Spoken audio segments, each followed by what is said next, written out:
Bonjour, je vais vous raconter une histoire de sorcière.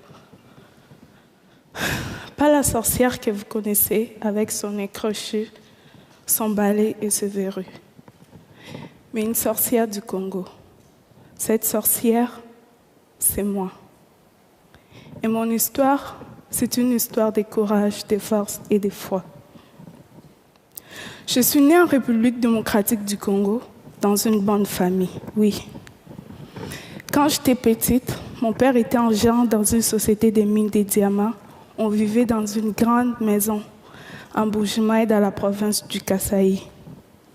J'allais à l'école et j'étais heureuse. Ma mère vient d'une famille pauvre.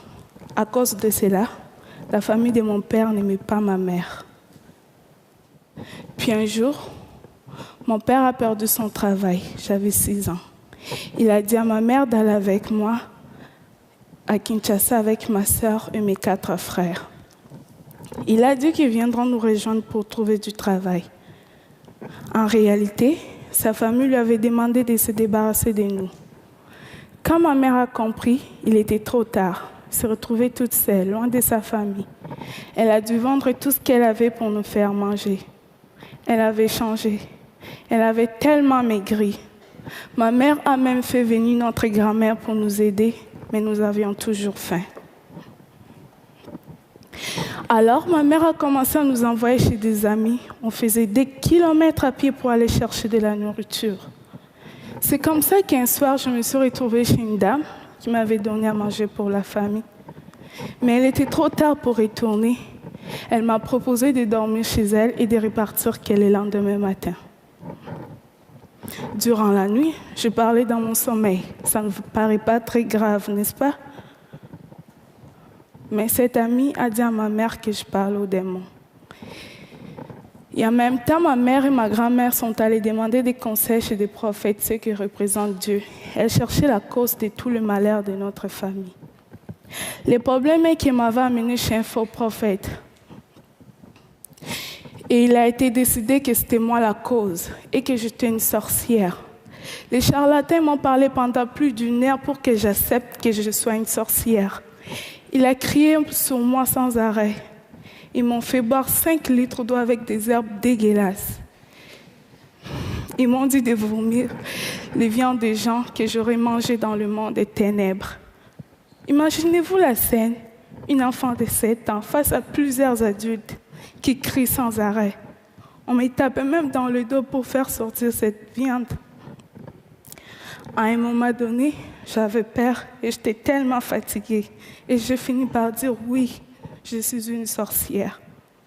Je croyais qu'en disant oui, que le mal allait s'arrêter, mais j'étais devenue une sorcière, malgré moi. Une fois qu'on m'a nommée sorcière, c'était impossible de retourner en arrière. Ma mère a accepté la situation, mais ça ne veut pas dire que ma mère ne m'aimait pas. Et en même temps, comme la situation ne changeait pas dans la maison, sans argent, sans nourriture, ma mère a décidé de partir avec sa sœur en Angola pour aller trouver du travail. Leur plan n'a pas marché. Et ma mère se retrouvait toute seule, coincée en Angola, sans argent, sans nourriture. Et finalement, elle n'est pas revenue. Contre sa volonté, elle a été forcée de nous abandonner, elle aussi. On a perdu toutes les communications avec elle. Et on est resté avec grand-mère. Pendant 2 ans, j'ai été traitée comme une sorcière. Les accusations, les cris, les jeûnes forcés, les piments dans les yeux. Elle disait que c'était moi la cause. Si ma mère n'appelait plus, elle pensait qu'elle était morte et que je l'avais sacrifiée. Elle a dit à tout le monde de ne pas m'aider, de ne pas me parler, de ne pas jouer avec moi. Dans mon quartier, on ne me laissait pas m'approcher des autres enfants. J'étais toute seule. J'étais pauvre. J'avais faim. Mais j'étais surtout pauvre d'amour. Et finalement, ma grand-mère, elle m'a chassée de la maison. Je suis devenue une chérie, une enfant de la rue. Dans la rue, on est comme des papillons. Là où le sommeil nous trouve, c'est là où on dort. Dans la rue, On devient des soldats pour survivre. On oublie la lecture et l'écriture pour apprendre à se battre.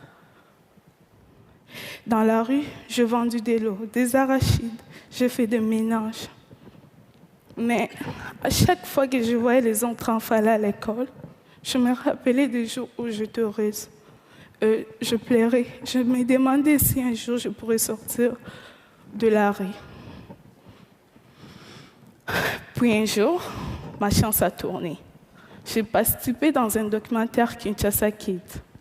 On m'a payé et j'ai tout de suite voulu donner cet argent à ma famille.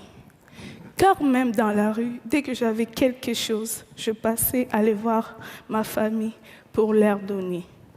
Ma grand-mère a pris de l'argent, elle m'a encore remis dans la rue. Plus tard, j'ai entendu parler d'un film canadien qui s'est tourné à Kinshasa. La même personne qui s'occupait du casting alors me connaissait, j'ai été invitée au casting. Je me suis retrouvée face au regard des enfants riches qui étaient là en édition. Même si j'avais envie de me sauver à cause de leur regard, je suis restée et j'ai tout donné pour avoir le rôle. Pour moi, c'était une façon de changer ma situation.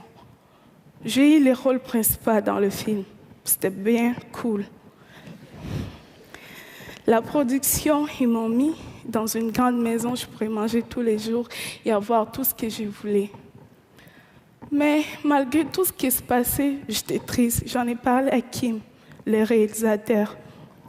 Ma vie était belle, mais mes frères et sœurs, ils étaient toujours dans la misère. Je ne me sentais pas bien quand je mangeais en sachant qu'ils avaient faim. Alors, l'équipe et Kim ont donné de l'argent à ma famille. Et quand l'équipe sont entrés chez eux, ils ne m'ont pas laissé comme ça. Ils ont trouvé une maison d'accueil et ils ont fait en sorte pour que je puisse retourner à l'école. Moi qui en rêvais depuis si longtemps. C'est là où cette histoire des sorcières devient un conte de fées. Le film a eu beaucoup de succès. Je suis passée des rues de Kinshasa au tapis rouge des festivals. J'ai reçu même l'Ours d'argent en 2012 à Berlin. Le film a été même nominé aux Oscars. Et aujourd'hui, j'ai 18 ans et que j'ai reçu 18 prix dans le monde. Les Oscars, c'était cool. Mais pour moi, les plus beaux jours de ma vie, c'est celui pour la première fois, après des années dans la rue, je suis retournée à l'école.